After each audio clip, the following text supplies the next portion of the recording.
Mercredi 1er décembre a été publié le décret mettant fin à l'existence de l'ENA, l'École nationale d'administration. Le fameux décret sera effectif à partir du 1er janvier 2022. L'ENA est donc remplacée par l'INSP, Institut national du service public. Alors, ça change quoi exactement? C'est tout le problème en fait. Bien sûr que ce n'est pas juste un ripollinage avec un changement d'acronyme.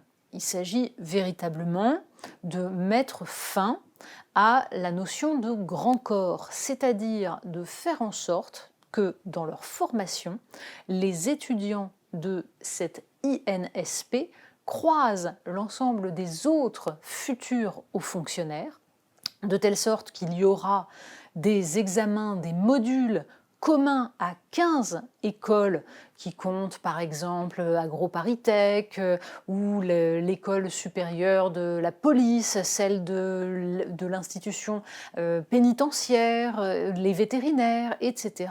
etc. Tous ces gens-là ensuite pourront s'orienter, mais ils se seront vus, connus, et ils auront donc l'expérience les uns des autres. Et puis derrière ce changement, il y a aussi la suppression de ce qu'on appelle les grands corps, c'est-à-dire le fait que la structure de la haute administration française va s'en trouver largement modifiée puisqu'il s'agira de fonctionner à partir d'une carrière d'un individu qui pourra passer d'un corps à l'autre. Il n'y a donc plus un corps préfectoral, un corps diplomatique dans lequel on entre et dont on ne sort jamais. L'idée est là aussi de donner plus de souplesse, d'attirer des profils différents. On peut comprendre. Hélas, on peut comprendre aussi que justement les actuels préfets et les actuels diplomates s'en émeuvent et qu'ils considèrent qu'il y a là une perte de compétences, de métiers qui, alors même qu'on a vu la nécessité face à une crise comme le coronavirus d'avoir des hauts fonctionnaires largement formés et compétents, eh bien, qui risquent donc de mettre la France à genoux, tout simplement. Alors, c'est d'autant plus problématique que, en fait, dans cette suppression des grands corps, il y en a qui s'en sortent. Alors bien sûr, disparaît par exemple l'inspection des finances.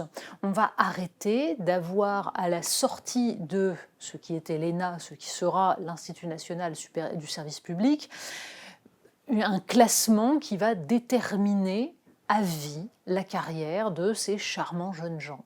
Non, il n'y aura plus la botte, c'est-à-dire les meilleurs qui choisissent l'inspection des finances, la Cour des comptes ou le Conseil d'État. Sauf que le Conseil d'État, lui, il continue à exister. Et qu'il a défendu becs et ongles ses prérogatives. Parce qu'en fait, ce qui va se passer, c'est une sélection, non plus par le classement, mais par des commissions. L'inspection des finances, le Conseil d'État, donc, auront des représentants de leurs membres qui participeront à ces commissions à parité avec le politique, qui sera là aussi pour essayer de déterminer le profil des candidats.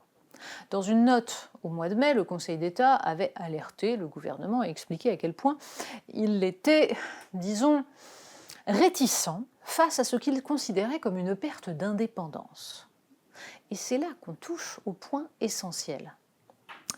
Sous prétexte de permettre à des profils différents d'intégrer les grands corps de la haute administration, on court le risque, en fait, de faire perdre une part d'indépendance à ces futurs hauts fonctionnaires en permettant, par exemple, au pouvoir politique de nommer à discrétion des gens qui n'ont pas les compétences à des postes de préfet.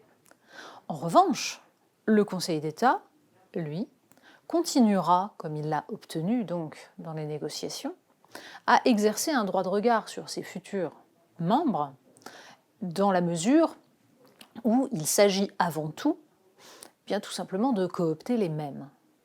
Et le Conseil d'État, en tant qu'État dans l'État, continuera à œuvrer pour que, surtout, aucune politique différente ne puisse émerger.